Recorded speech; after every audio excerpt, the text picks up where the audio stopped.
All right, everybody. Welcome. I am here with the amazing, incredible Mr. Brian Buckrell. Brian, how are you tonight? I'm great. Thank you. Thank you.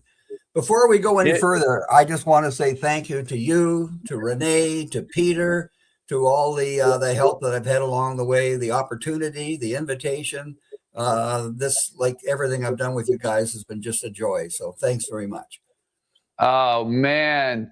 Well, the joy is truly mutual, and you have contributed so much to what we have done. And obviously, what we're going to talk about tonight is your minute across Paint Canada.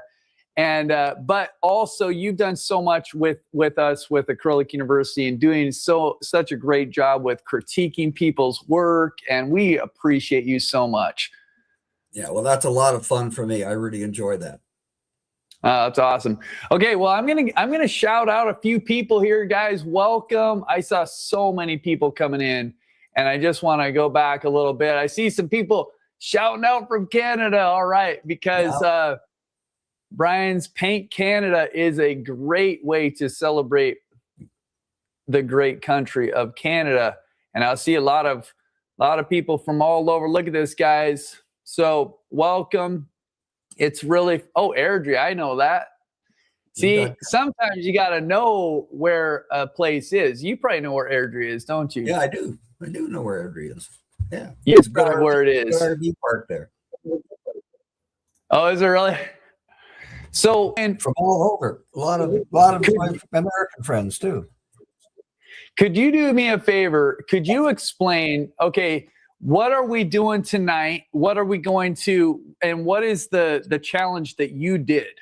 So this was an invitation from Acrylic University to try to construct something that would carry us over the period of the year. So we would have one, every week we would have a challenge. When I agreed to do it, what I thought I would want to do was to try to make it as a series of starts, not complete paintings. I wanted to do it fast, and my goal was to try to free up nervousness, a no fear kind of approach to painting, which is really essential. That's something that you've got to get through in your early years if you're going to grow. You can't be afraid to make bad paintings. So I made 52 bad paintings, and everybody followed along. Some of them I was quite happy with. I would knock them off in half an hour. Other ones not, but that was what it was about. I wanted you to see real life, the real thing, and knowing that at the end of that half hour, I could spend another half hour and turn it into something. But this is how paintings are built. They're built on this structure of a little bit of uncertainty, and you grow, through that and move it into something more refined. And I have watched the submission of so many of the folks in this program on Facebook, and just blown away by the seriousness with which they took this thing, and they seem to be having fun. They tell me that they're learning. That really makes me happy. But they're taking it and they're adding their own personality, which is what I really wanted. I didn't want you to copy me. I want you to copy the energy that I put into it and try to turn that into you. Try to add some of that to your own bag of tricks, if you like. And some of the work, and I've seen some that consistently, almost every week, I see the new ones coming out. I can just see the change over the year in some of these individuals, and it's very gratifying for me. I'm really enjoying watching this. Yeah, we were talking about this. So, Brian, thank you for being here. It's fun to celebrate, and I know that probably some of the people who are here with us have already been participating in your challenge throughout 2025. Mm-hmm. And so right now we're going to be inviting people in to join you on this Paint Canada challenge for 2026. So we're going to, what this is going to look like, guys, is we're going to play the video from a couple of his paintings. And like he said, I think that's one of the great about his challenge in particular is that if you know Brian, he paints with incredible, what he said, gusto and with energy. And these paintings they're loose and they're bold and they're courageous. And they're of these incredible scenes from Canada and from Brian's travels, but what's really neat is they're an invitation to you to be courageous in a lot of ways. And so anyways, we're going to play a couple of them, but we're not going to play the audio from them. We're just going to stay and talk. So if you're wondering if you were actually participating in the challenge, yes, you would get more of Brian's thoughts about that particular painting. We'll explain a little bit more as we go, but I just wanted to give you that as a heads up. Great. So I will add this in now, and we're going to just have fun and carry on the conversation. So if you guys have questions, make sure you ask. We'll try to answer as many of the questions as we possibly can, you guys. Yeah. So look at Brian, that! Look at that reference. That's a really nice reference. That's Rocky Mountain National Park in Manitoba, I think. But that's a sweetheart. That could be Ontario. I could stick a mountain behind that thing and make it in Alberta or BC. That's got really nice bones, nice vertical, nice lead line coming in with that water. Nice warm colors. Boy, that's a nice one. I'd forgotten about that. So what I'm doing here is this thing starting off. I'm talking to you about what I'm doing, and so I have chosen a portion of this reference image and saying we're going to focus on that. And now I'm sketching it in, and I usually start my sketches in with a water-soluble pencil because it's changeable. I'm not committed to anything. And you'll see my drawing is straight lined and it's rigid wrist, tight wrist, and just bang, bang, bang, bang, simplification as much as I can. So I'll fill it in, and it'll be crude. It won't look like the reference necessarily, but I'll pick the bones of the reference that I think will make it the strength of the piece.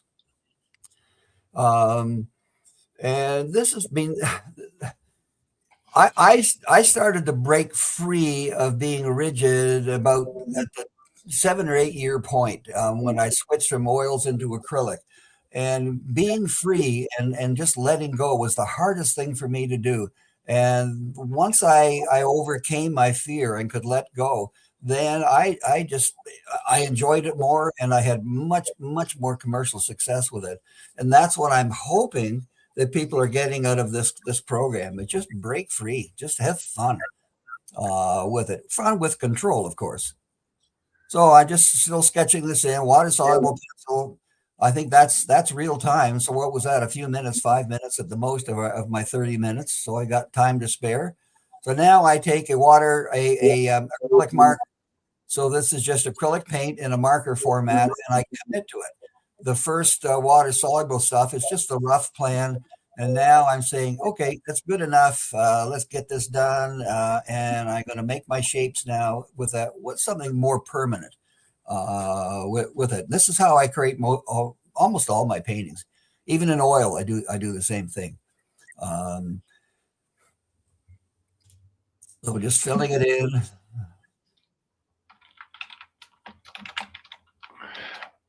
Any Brian, questions? yeah, well, I was going to ask you something. Now, I believe you told me last year when we were talking about this that most of these photographs actually your wife took. Is that correct? I'm losing your audio there. Oh, sorry. I was wondering, did you say that that your wife took most of these photos? Yeah. And this program I did in the sort of the last year of my wife's cancer with it. So it was a hard thing, but it was wonderful diversion for me to have something like this that distracted me from the daily problem with that. So yeah. We would drive across the country in our RV. Our kids were in Ontario, and we had moved to Vancouver Island. We would go back and forth twice a year, and she'd just go bang, bang, bang, bang, bang, bang, bang. And at the end of the day, I had 500 images I had to sort through every day. She was just a crazy photographer, but she made some really nice shots. She had a really, really good souls, for the whole thing and what would be interesting in that. So yeah, this is Kathy. So the painting, the drawing in, it's the water soluble pencil, then the commitment with the marker, and now with the paint. And each of these things are just simply drawing tools. And now I'm drawing with big shapes and just adding more to it. I always put the darks in first, as most of us would do, and usually they're transparent. You can see my palette there. I'm not sure which blue that is. It looks like it could be a phthalo blue with a little green. I'm not sure.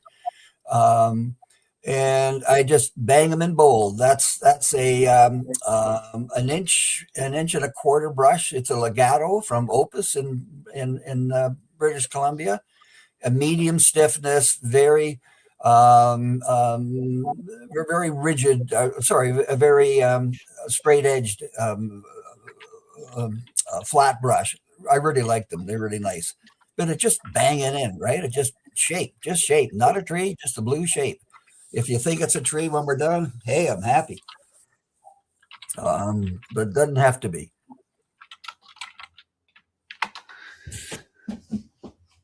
Brian, you put about your art journey last year, right? I just would love to hear you do a quick recap of when did you get into art? So, this comes back to my wife again. I developed a cancer in about the middle of '60s, and we'd retired out to Vancouver Island, and we went out there to be physical, and I couldn't be physical with prostate cancer. It slowed me down. And she got tired of me moaning about it. And so she took me to a drawing on the right side of the brain class. And I loved it. And I took a few little classes locally from that and really quite enjoyed it. And then we came back to Ontario to visit family. Our sons are back here. And I went to the Kleinberg Museum art gallery, where it's hosted by the Group of Seven series is in there, the Canadian painters from the last century. And I came out, and it just blew me away. It totally changed the direction of my life, and I'm looking for something to do now. And I'm traveling across the country. I was a kayak guide. I was a ski instructor. I was outside. And I thought, I'm going to try to do this. And so I went from that, and I put on my hat. I'm going to learn how to paint hat, and said, this is going to be my focus now. I'm in, late 60s now, or mid 60s. And, this is a wonderful way to finish off the big game. And so I took a bunch of very detailed classes with Virtual Art Academy, and it's still involved, and now it's a very digital program, but it taught me fundamentals. I spent a whole year studying their program. And then I went to the Jeffrey Watts Atelier in Encinitas, California, to try to learn from the artists. I mean, if I wanted to be a plumber, I would work with plumbers. I wanted to be a painter, and I didn't want to go to school anymore, and so I wanted to be with painters. So I went to this atelier, and I spent 6 months full-time, 7 days a week there, and they beat the heck out of me, and it was absolutely wonderful. So I developed a marriage of practicality and theoretical, coming together with the fundamentals. But it was all oil. It was all oil back then. They laughed at acrylics, and so I had to go into that world. And I came back still doing oils, but I transitioned out of that. I didn't enjoy it as much as the freedom that I get with acrylic. I like the playfulness, and I am not good painting in a straight line. In other words, I know what I want, and I'm going to paint it. I have to invent as I go along. Put a brush down, put a color down, and I respond to that with something else. So it's kind of a silly way to paint, but it's what I enjoy doing. Anyhow, my training back then was all live. It was plein air. It was live models. It was a lot of figurative, a lot of portrait, and skill based. And I mean, and that's what I encourage anybody, if they're serious about this, to focus on skills, on fundamentals, and it'll come. It'll come. So what I'm doing now, you can see I'm just taking a loaded brush and just dragging it over top. So I'm called a layerer. I layer one over the top, and I just play with them until it comes up to where I want it to be. and I work towards something and decide, you know what, I'm there when I've had enough, and it's only from fooling around that I can do it.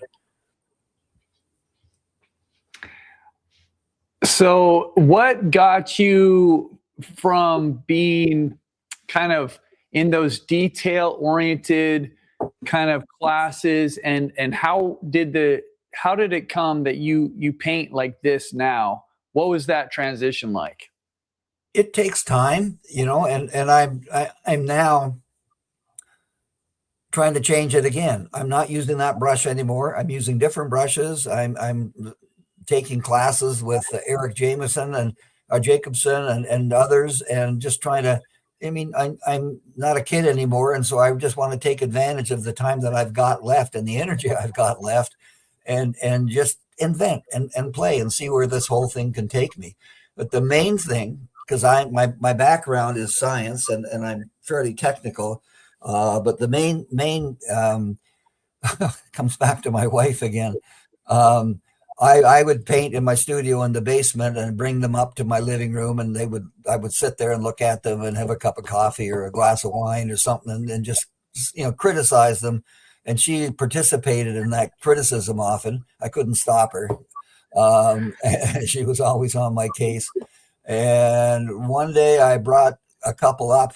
I think they were 14, 18, something like that. And they were clearly not finished. I knew I had to do a whole bunch more detail. I brought them up, and she said, don't touch these things. Try just leaving it alone like it is, and see what happens. I took them to the gallery I was in, and they both sold within a week. And that gave me some sense. And it's not about the money. It's a sense of what's acceptable, like what people enjoy. And that was the first step to freeing myself up.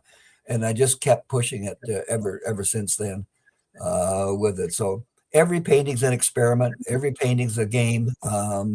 And whatever happens. What I really like about the acrylics is that I can play with it. I can set it aside. I can come back at it in a few days or a week and totally change it if I want to. And that freedom is terrific. And I know you can with oils to some extent too, but not in the immediacy that you can with acrylic. So all of this now, we've done only the one brush, so it's on its edge, it's on its corner, it's doing little things, play, little spots. I don't know if you remember the artist Robert Genn, wonderful acrylic painter, one of the masters in Canadian art. But he got me to put all these little dots in my painting. I call them Genn dots. And they really add something. You got just a plain old field, and you stick a few dark dots in it, and you think, whoa, what's that? And it starts to look more real. So I have Genn dots everywhere in my work. Did you take workshops with him then? I was privileged to take the last workshop that he did in what was the island in BC, just off of Campbell River. I took his last workshop, and he was dying. His daughter was there as well. He worked with us until 10:30 at night. Amazing man. Yeah, he was amazing.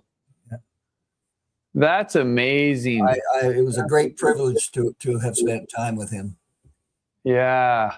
I took one workshop with him probably in 2002 or 2003. So I was thankful to have been able to do that as well. But man, that's pretty amazing that you were able to get in on that very last workshop. That's incredible. Yeah.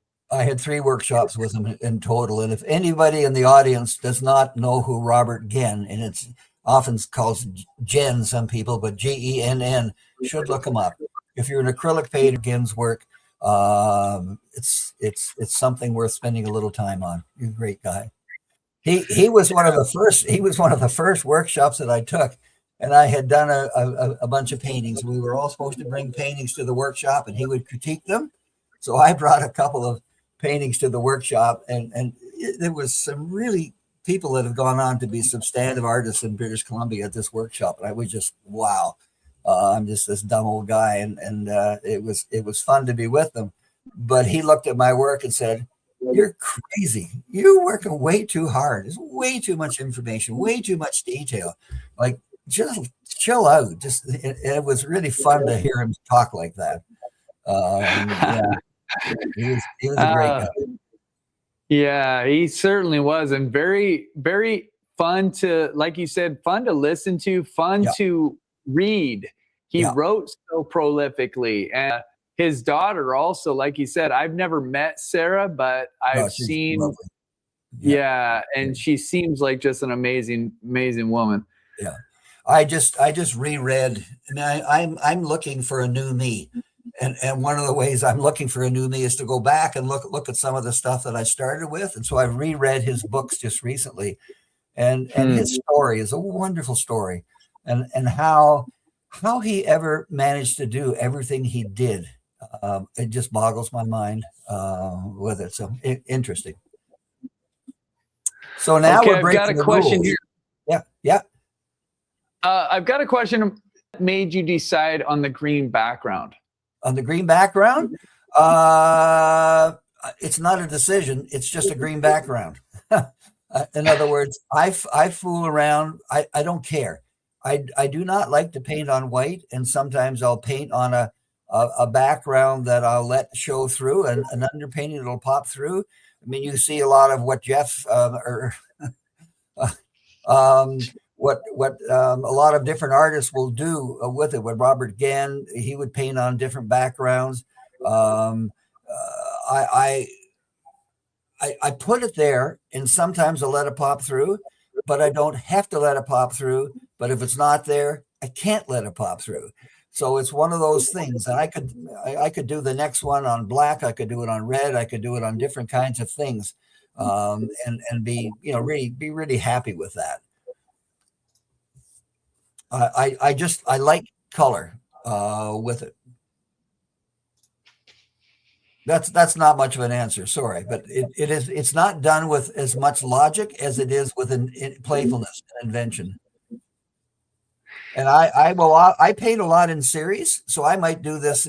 This is real. I forgot how nice this reference is, but I could see myself doing 3 or 4 of this guy, and making each of them different with a different background. You see, there's a little bit of orange there that's really sweet. It's a bit of a magenta orange in front of those dark trees.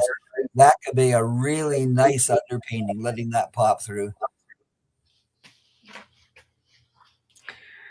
Yeah, I think I'm the same way. I don't necessarily think that much about the color that I paint on, but I like the interest that you get from different choices, right? Yeah. And it's like it's a different feel every time you paint on a different color.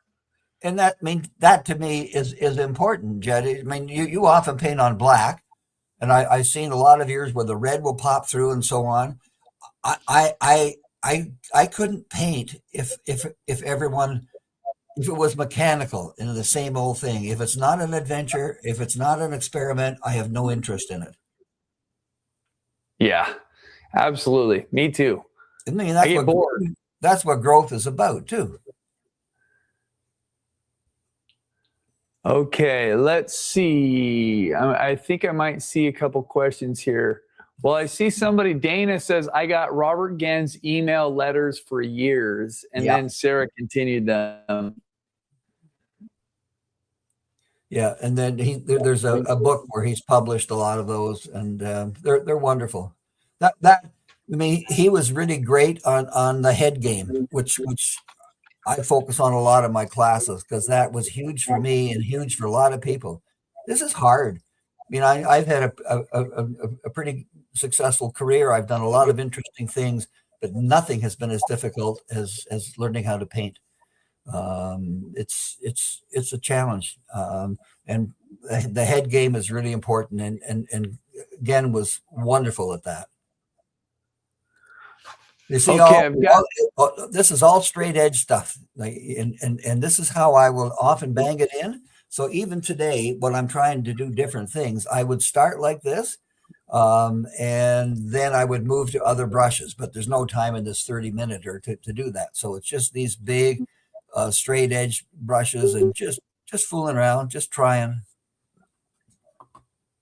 There's a question I've just seen here about Jeff Watt's Atelier. Mountain Spirit has asked about Jeff Watt's Atelier. Does he think about the New Masters Academy? Yeah, I've done courses with the New Masters Academy. I've taken so many courses. I mean, I loved them. Working with these rock stars back then, and I'm just a little old man, and just trying to see if I could do something. But the Watts Atelier, they've got online courses as well as on-site courses, and it's just a wonderful group of people down there. I mean, I was in my mid-60s, and most of my instructors were in their 20s, so I was the odd horse out, and they were just wonderful to me. They beat me up pretty badly, but they were wonderful. That's funny. So I have a couple questions here. One is about brush, and the question is your brush a sable brush? No, it's a synthetic. It'd be a nylon. There's nothing special about it except it's a flat. It's got the width that I like, and it holds it. I don't know if you can see it, but look at that wonderful edge on it. That brush is probably 7 or 8 years old. It's an Indian-made brush sold by Opus in Vancouver, and you can get lots of companies make similar brushes. The ones that you use, you support.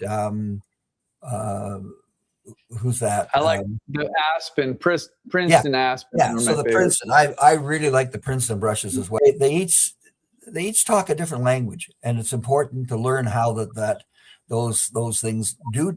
You create the discussion, if you like, with the use of your brushes. It's really important to play with different ones. And I have a bad habit of going start to finish with one brush, and I'm trying to get away from that. It's good in some respects. You learn how to make the brush dance, but it's not ideal. So I don't know if you could remember, but Barbara asked, what are the colors that are in your, I guess I would think that the plastic box that you have there. Yeah. Okay. So bottom left, it looks like the bottom left is two titanium whites. And then it looks like I move into an Indian yellow, that darker yellow. And then it looks like a cad yellow medium maybe, and a cad yellow light. And then I don't know if that's an orange or a cad red light, and then coming down to a cooler red. And then maybe a phthalo turquoise below that. And then black. I always work with black. And a couple of blues, probably an ultramarine and cerulean maybe, and a dioxazine purple at the top on the right. And then I will put out, I really enjoyed having a core of colors like that, but I'll also put out, I'll look at a reference and say, wow, this would be really fun if I got some magenta into this thing or whatever. And so I'll put out little dabs, little pools of paint, and they'll be the special just for that particular painting. So I like color. I like playing. I know Jeff is Jed's a little more conservative with your colors. You keep it fairly contained, and I don't. So we have a different philosophy to that. I know you can almost, but I like to play. Oh, I like to play too. It's all I guess it depends on which painting, right? Because but I love, in fact, I used to be more experimental probably with color, like when I first started out. And at some point I did probably tighten it in a little bit. But then every once in a while I'll look back and I'll see an old painting and I'll think, oh, that was really fun. And I'll kind of spread out a little bit more with the colors. But I love what you do. I go through all of them. I'll go down to just the basic 3 or 4 is just simply the core of color, and I'll paint like that for a month or 2, and then I get bored, and so I got to add this, and I'll start adding that. Then I add a whole bunch, I just go all over the place. Yeah. Yeah. It's, again, part of it is like, I think it's, to me, related to staying energized with the work, right? And if I get bored with the process, it makes me less interested in it. So I like to change things up just for the sake of, having something new to play around with and experiment with. Yeah, it seems like that's you too. If you get bored, you're done. Like, it's not. If I had to paint, I don't think I could do it. I love to paint, but if I had to paint, I think it would be hard. That's just like I'm just finishing some commissions, and I don't like doing commissions. That goes into the have to paint category. And you'll lay awake at night after. Are they going to be happy? And I just like to do what I like to do, and if anybody likes it, that's wonderful. And guys, I just keep playing with the sky, right? I don't know what I want. I just keep playing with it. And sort of that's me. It's try something.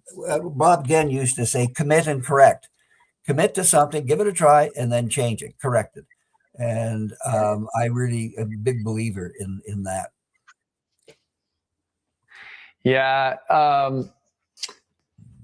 So one of the things you guys, Brian just said that he likes to paint, kind of what he wants to, and not being, challenged, like too many things that say like, you have to do this. And that's why this is such a special thing, is because he had, quote unquote, had to paint 52 paintings for this challenge, which, hey, no matter how you look at it, that's a lot of work. And so, Brian, thank you for that, because I think what people get when they join your Paint Canada challenge is they're getting you are such an authentic person.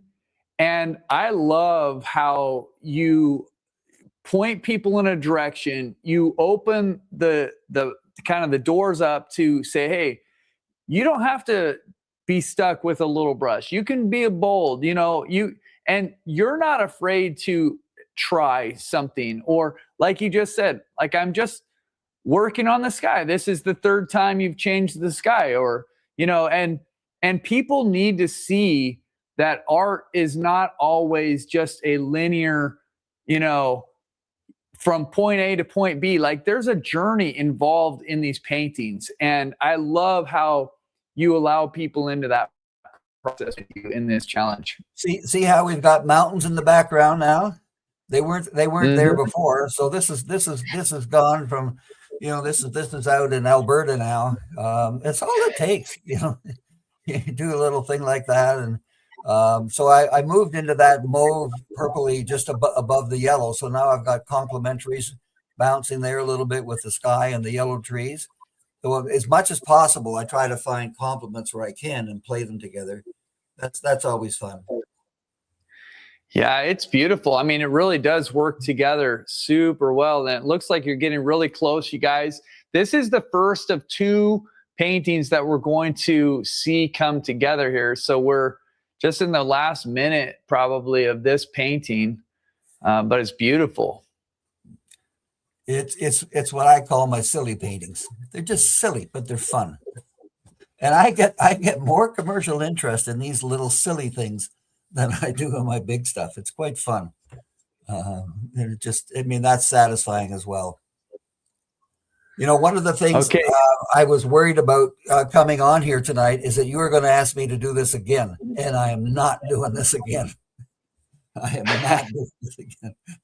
That was a lot of work. It was great learning, but that I would not take that on again.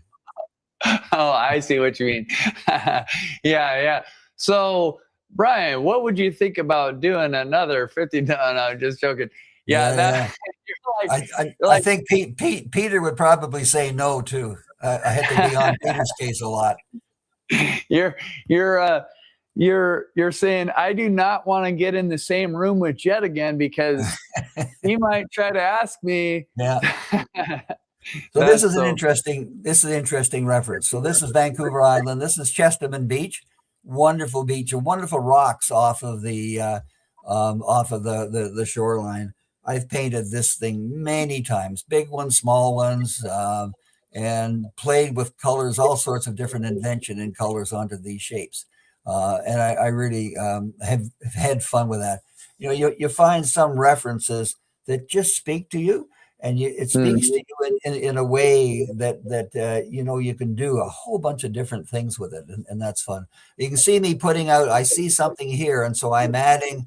Oh, looks like a green, mid-value green, and yeah, there's um,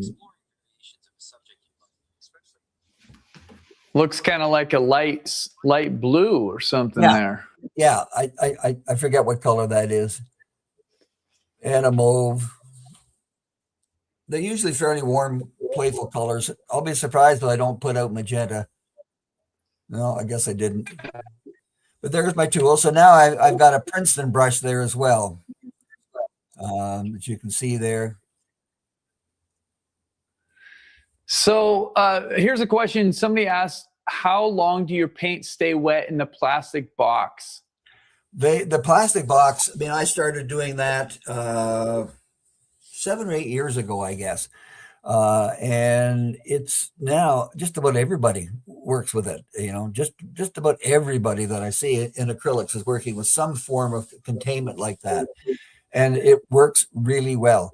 You know, you're closing it up. One of the things that's happening, I'm keeping this open here for you guys, but if I was working with this on my palette, I would be grabbing my paint, putting it on my glass mixing surface, and closing the lid, so it doesn't stay open all the time. I close the lid down, and that's been, you know, tremendous to be able to do that, especially in plein air. So it will last. I mean, like I paint every day, so it will last quite a little while because I'm always refreshing it. And you got to moisten it, you've got to spritz it a bit. But they work. I recommend them highly. So again, my water soluble pencil, trying to find the big shapes, deciding what I want to include. One thing I didn't show in the last one, because of time, is I put this sketch in with a water soluble pencil, and then I commit to it with the acrylic marker, and then I spray it, and the water soluble pencil washes off, and I've just got a nice clean acrylic marker sketch with it.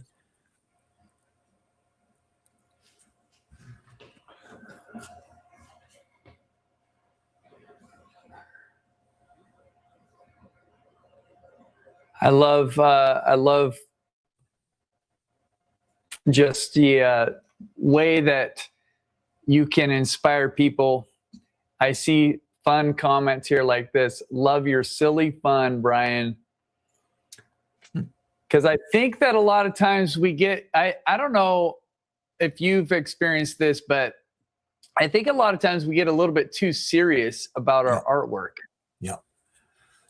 Serious means you're going to be tight, and tight means you're not going to grow. You're going to be searching after perfection, and that's nice in some respects, but you've got to have growth, and growth only comes by experimentation, being able to be not afraid to make bad paintings and learn from them. And one of the things acrylic does, it lets us make the bad painting and then come right back into it and refine it. Hard edges, straight edges, firm wrist, simplification, simplify, simplify, simplify. Straight line drawing. Well, sometimes.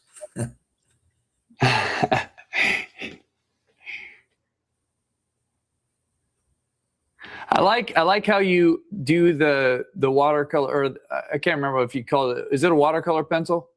Yeah, watercolor pencil. So I can wash it off if I'm not happy with my initial sketch. I mean, these are just, you know, little things, but if I'm doing a complex, larger painting, it can be really, really helpful to have something that I can change that I've not committed to. Until I get into my marker. I agree. I love the idea of kind of committing in stages, right? It's like I'll do that with different ways. I'll put down something, and then if I need to, I know I can change the color, change something, and then I'm not overly worried about my initial drawing being perfect. Yeah, I mean, I'm drawing right through to the end. I mean, you can see how many times I changed that last painting with the brush. I'm just constantly drawing, right? The whole thing is drawing. First pencil, then a marker, and then the brush. But each of them is just drawing. Same thing here. Just see how I take and just lay that down on its side. See, but look at the beautiful edge on that. And that's an old brush. They're beautiful.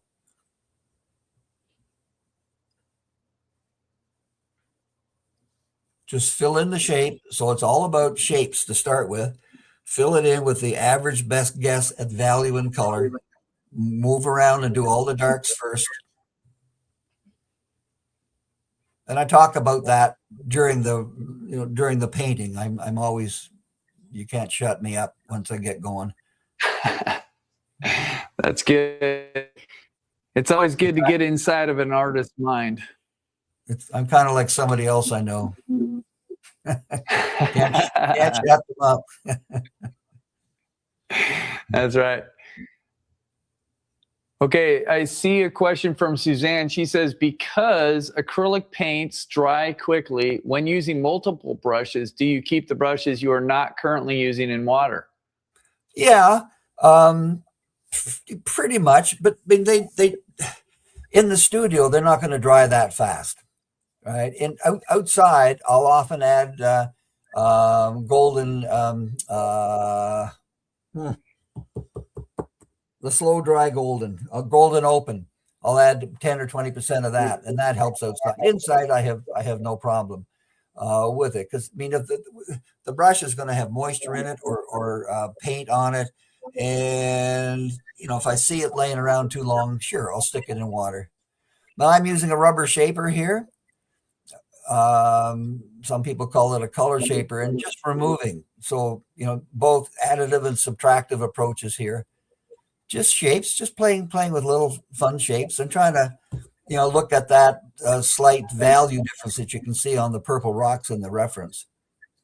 That's incredible, eh? The purple that's in that reference on those rocks. It's gorgeous. Yeah, it's actually quite striking. Yeah.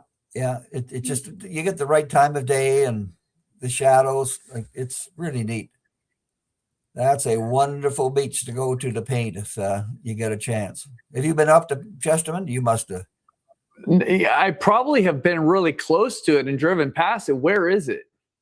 So it's just short of Tofino. It's in the village of Tofino boundary. Okay. It's where Wicked Inn is, and so on. Okay. Yeah. I've been to Tofino one time, and it was right before we moved away from Vancouver. So I actually am due to go back to that side of the island, because I've been back to Vancouver Island several times since then, but always stayed on the east side and just drove up to the north end.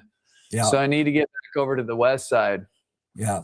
It's pretty special. It's getting so busy. It's a little disappointing the way that anything special now is getting out of control with people and cars. Yeah.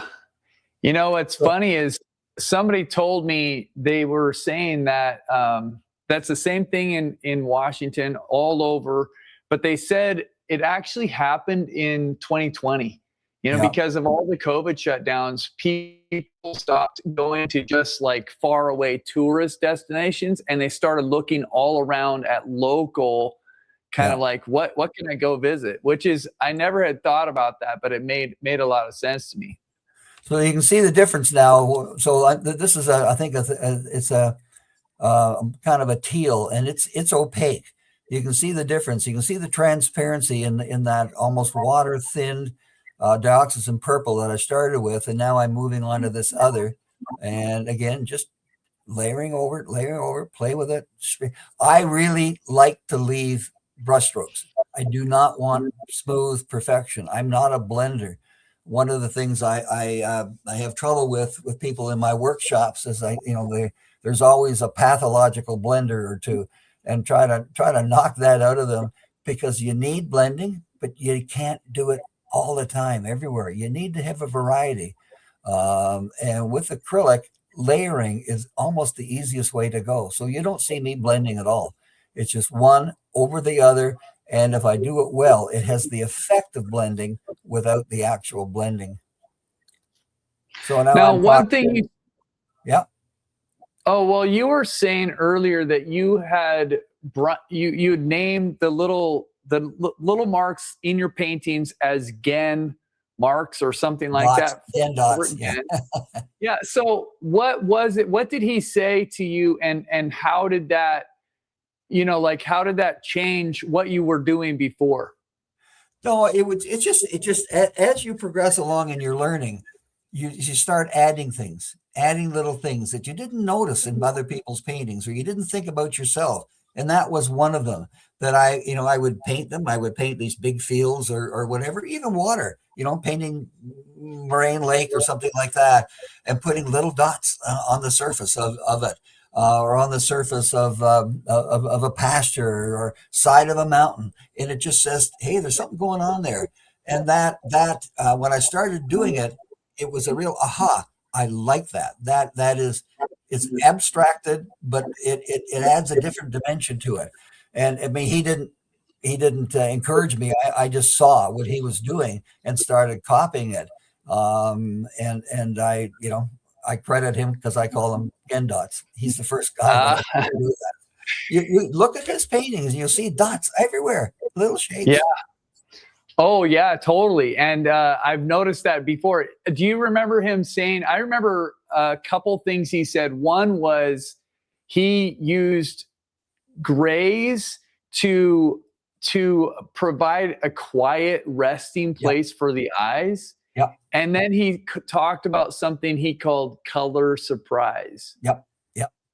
Yeah, and that's a little spot of red or just something that's totally different than anything else in the painting. And it's a grabber spot, and he'll focus that on the center of interest. He was a magician. Yeah, absolutely. I would As love are you. to have spent more time.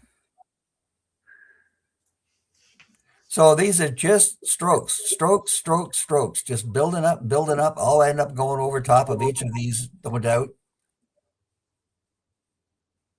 I mean, I can't remember doing this.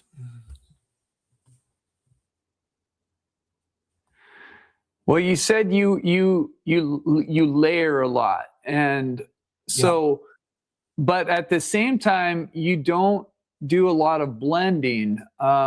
So it's pretty direct. No blending. Yeah. So I drag. So you often see me. I do what I call tickling. I'll take the brush and lay that flat and just drag it over, and you'll end up getting an optical mixing where you see some of the underpainting affected by what I put thinly on top of it. And that's a Gen thing too. I mean, that's when he realized that a lot of Chinese painters were copying his work, he said, "Okay, I'm going to get those guys. I'm going to make my painting so complex that they'll never be able to copy them." And that was a lot of that, the dots and dragging over, tickling over, doing a whole bunch of different effects on top of the base painting. That's interesting. So I did not know that about his. So he had people copying his work, and it kind of made him change what he was doing. He was one of the big fighters trying to stop copying artists' work in BC. He put a lot of effort into that side of the art world. Yeah, he was a great guy. Okay, a couple questions, both again related to that plastic bin, and I think you probably, I can't remember what you said, but how long does the paint last in there, and then where did you buy it? So you can get those pins, those from many different places.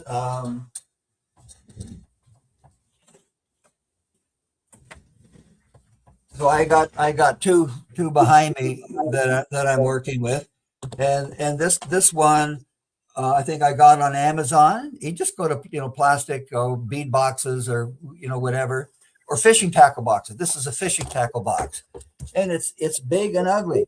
I mean that's real life. So that's my base. That's my base painting, and I'll add my little daubs of paint on top of that when I want to have a little extra punch. And this is a nice little one. This is a lot smaller, and I'll use this one for plein air.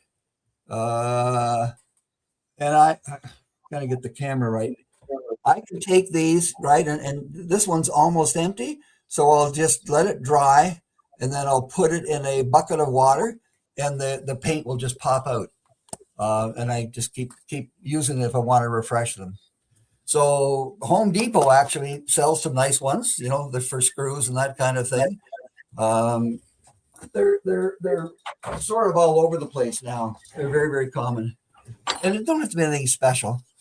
And some of them just have little dividers that you stick inside. And I thought, oh, the paint's going to leak from one to the next, and I would glue it at the bottom, and no, it doesn't happen. So they're just so easy. And if I'm traveling, I'll take a couple of extra ones in case I want to change my palette. They've been great. I mean, I can work with my paints here. I'm in the studio. I grab that and go out in my car, and I've got what I need, for plein air. So same kit, same palette, and it works really great. So I'm working on glass. I didn't mention that. So that's an 18 by 24 piece of glass. So I take the paint out of the plastic palette and do my mixing on the glass and decide how much moisture I want to add to it. And that's glass that's treated with a Neutral 5 gray. I think it's Liquitex gray underneath it, which is what I like. I used to use Masterton Stay Wet, and I still do a little bit, and I really, really liked them for a number of years. But then I started fooling with this. And with this, the paint is thicker, it's drier, and it works a little differently. And I'm enjoying playing the difference between them. There's so much more moisture when it comes off the Stay Wet. Brian, you were talking earlier about how you are still evolving and working on, like kind of recreating yourself right now. What is a general thought with the direction that you're going? I don't know if there's a really good thought. I just want to be different. Eric Jacobson. The name is super familiar, and I'm sure I've seen his work, but I don't. He was in Oregon, and he's moved to Maine now. He's one of my heroes, and he's just wild. He's just wild. And I like it. It's just fun. It's full of energy. I don't want perfection. I want something that just grabs me emotionally. And I'm trying to play with that. So I'm playing with my brushes. I'm playing with different things and getting some feedback from him. I'll be taking workshops again this summer. I mean, I'm approaching my mid 80s now, so I only have so much time to try to get good at this. And so I'm trying to knock it off as best I can. Okay, I'm looking up Eric Jacobson right now to get a visual idea. Jacobsen, S-E-N. Yeah, I see it. Got him? Yeah. Isn't that something? Yes. It's oil, but he also does it in acrylic. Oh, does he really? Yeah. So I'm taking a course with him through Tucson Art Academy in Arizona. And, he gets feedback. And I thought I would like to be more like him. So I've been taking the course for a year. I can't be like him. I just can't be like him. But can I add some of that vitality to my paintings? Yeah, maybe. And so I'm just playing with it. But I should be smart enough to realize you can't be like anybody else. You can copy them, but you got to be you. No, I'm trying to change me. And you always retain who you are. Yeah. And I feel like we're an accumulation of the input that we have and plus our personality, right?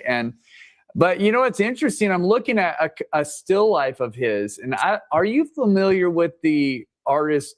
He's long dead now, but Sergei Bongart? Yep, very, very much so. And he was a student of Sergei's. I mean, it's very Russian, the whole thing. But his still lifes are some of the best still lifes that I've seen. I really like his still lifes. That's what I'm looking at. This one right here. You could have fooled me into thinking that's a Sergei Bongart still life. Yeah, I talked about rereading. I just reread his book again recently, and I love his story. Oh yeah, that's really neat. Wow, I can imagine that there's endless encouragement and just kind of inspiration from learning from Eric. That'd be really fun. Yeah, I mean, again, it's about freeing up. Yeah. Well, that's what there was a Sergei Bongart book. You have his book, it sounds like, but like when I flip through it, I often just laugh because I think, man, this is a small image of a very, very large painting.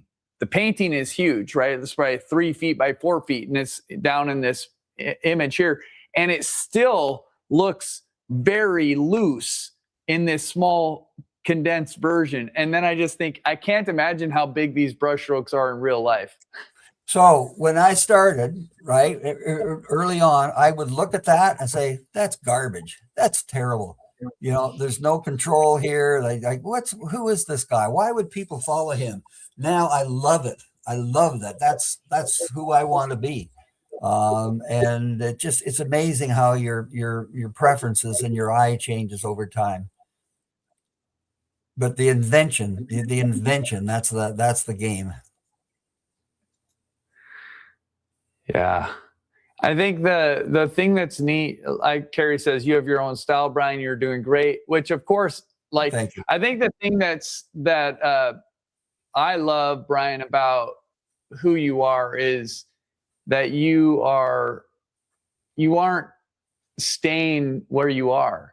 You're growing, you're pursuing new things and trying to, take on a new adventure. Right. And that's, I think, what's so great about art is, again, we've talked several times about if we get bored, you kind of die in your creative pursuit.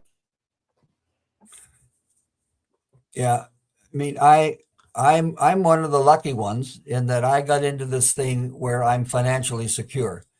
And so I can do things that other people can't do. I can play, I can invent. I don't have to worry about sales or if anybody likes what I'm doing or not. And I mean, I have greatest respect for people like yourselves or, anybody who's trying to send their kids to university off of a career in art. Wow. I just so respectful of that. Hey guys, I'm putting the name of the artist we were just referring to. Patricia wrote it here, Sergei Bongart. It's a wonderful read.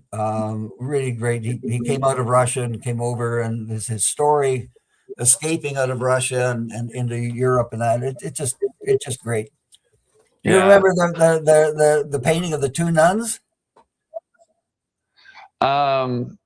He has a painting of two nuns.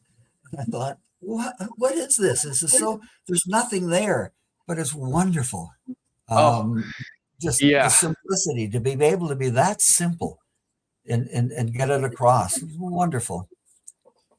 Yeah, I know. There's some of that's what I feel like whenever I think of somebody who's a real master, that's what I feel like they can do. Yeah. I feel like I need to splash a lot of color around and do a lot of things to try to make a painting really fun and interesting. And I feel like sometimes I look at these artists like Sergei Bongart and I think they took something that didn't have that much going on and they made a masterpiece out of it. Carrie, yeah. I'll go find the book and I'll share the name of it with you. I think it's downstairs. I don't have it here. I think it's just called Sergei Bongart. I think if you go to Google, you'll find it. Yeah, you're 100% correct. It's called Sergei Bongard. It's just, if you can see it right here. Look at the power. Yeah, it's a fun book. Well, it's interesting to know, Brian, that some of our path crossed, like in some of like the people that influenced us and have influenced us, and like with Robert Gann, Sergei Bongard, really fun. Yeah. So you guys, just to kind of share again, Brian has a challenge for those of you who have come in recently, is a challenge called Paint Canada. And it is 52 paintings that get dripped out to you over 52 weeks. And all of them from scenes which are from his travels across Canada. This one that we're looking at right now is from Vancouver Island. And this is just one of 52. If you go back earlier in the live stream, we were looking at a different one. But if you join his challenge, you will get one painting lesson every week. It starts January 2nd, and it'll take you all the way through 2026, which is going to be an incredible journey, and you will not be disappointed. I know that we were talking earlier about it, and both of us have seen the work that people have done who are participating in the challenge right now, and they're kind of in the last couple weeks now of the challenge, because it started at the beginning of 2025 for those people. But man, there's been so much growth, and the paintings that people are doing are absolutely beautiful and stunning. And they're taking Brian's instruction. What he said at the beginning was he kind of points people in a direction and gives them a place to really be bold and courageous. And then what we're seeing is just this incredible personal, what would you say, personal, like it's like their voice is coming through, I feel like, in the artwork. I'm so impressed by what I see as freedom. And freedom to start with what I've done and then carry it on, to reinterpret what I've started with these sessions and do their own thing with it. I've really enjoyed watching other people's work on Facebook. I'm blown away by it, quite frankly. I'm very pleased and actually proud to think that maybe I have an effect on some of these folks. But what I've seen is just, I'm so pleased.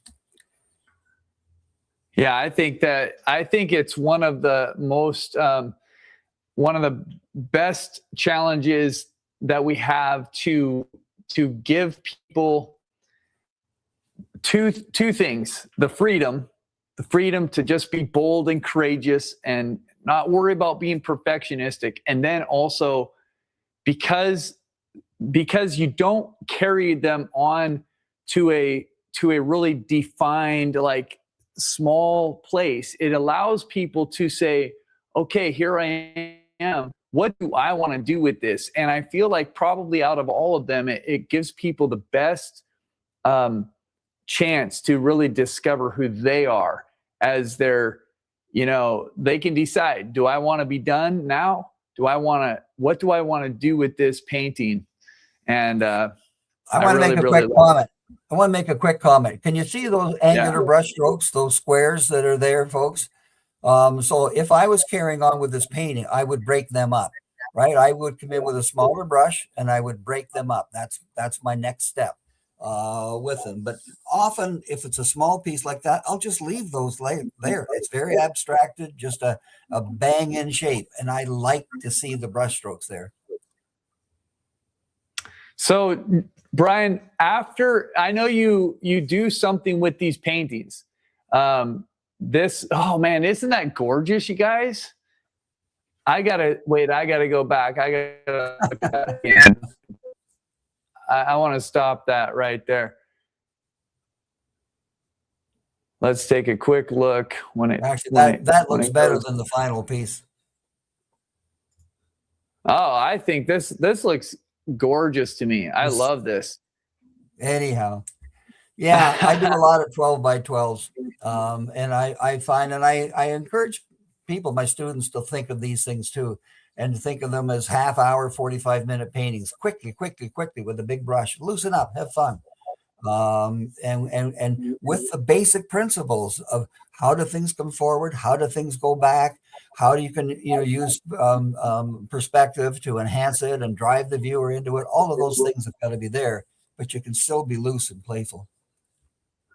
So you guys, if when you're looking at this, I mean, I know that all of you are inspired, because I'm inspired right now. I mean, Brian, this like, for real, when I see your work here and when I hear you talk, it just makes me excited, because you are growing, you're challenging us, and you're showing us a way to approach art that is refreshing, because it's full of energy, and you can't look at that and not be moved emotionally. That's what I love about this, is because you took a reference photo and you made it your own. And so, guys, if I know that this is the same thing with you guys, but I want to encourage you to, if this has moved you emotionally, if this is the kind of work that you'd like to do, if you'd love to go on a great trip across Canada every week, paint a different scene, see just how far you can go in your art and being courageous and bold, I just encourage you to go to the Miniature Challenge and join Brian for next year, 2026. The challenge is going to start January 2nd.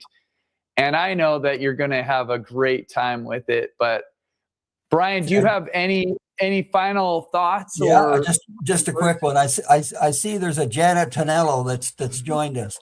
Janet, I've been following her right throughout this thing, and watching her development with it. But also, she put out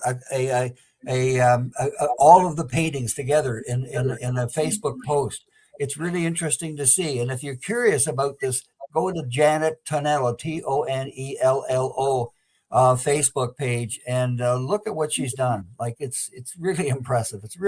There's so many examples like that, but I just happened to see Janet. I don't know Janet, though I love to meet her. And anyhow, she's just a great example of serious learning. Oh, it's so fun. I know, guys, by the way, I didn't mean to act like, if you have a question and you want to ask either a question about for Brian in technique, or if you have a question that's specific about these classes or anything like that, feel free to ask. Okay, so it says, are these new paintings that he will be teaching?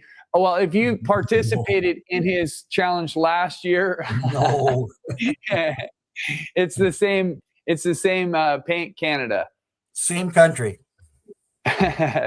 What you could do, put in my email, bbuckrell@gmail.com, and if they've got questions, I'd be happy to try to answer them. Okay, let me see if I can. Type that here. So BUCKRELL, bbuckrell@gmail.com.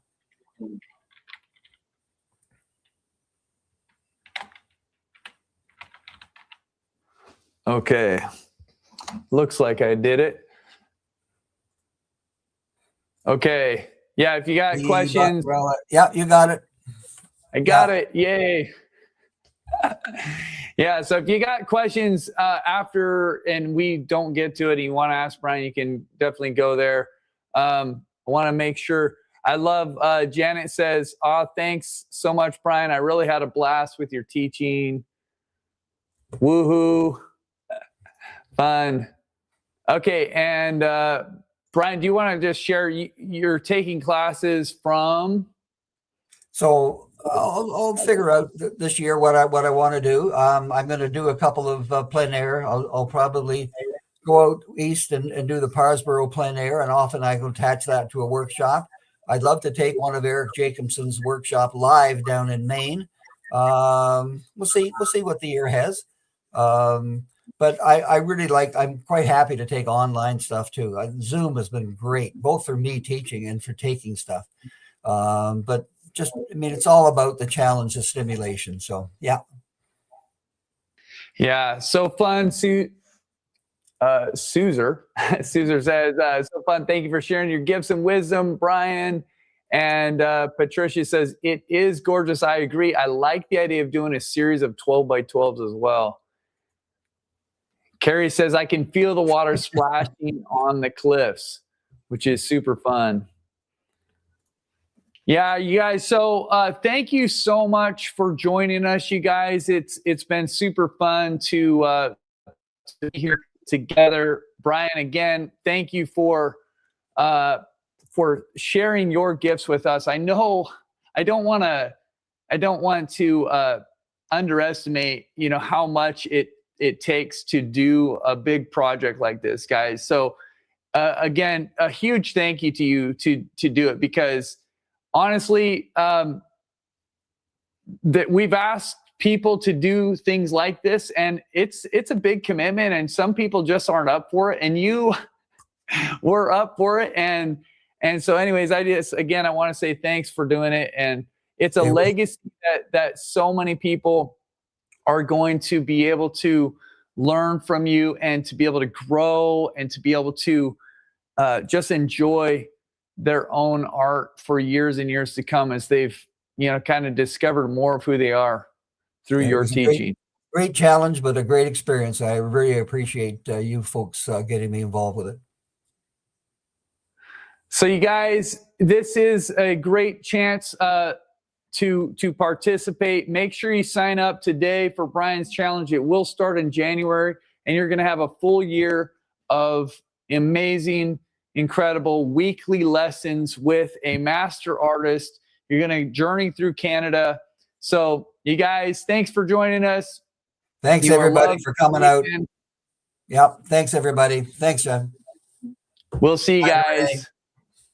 Bye.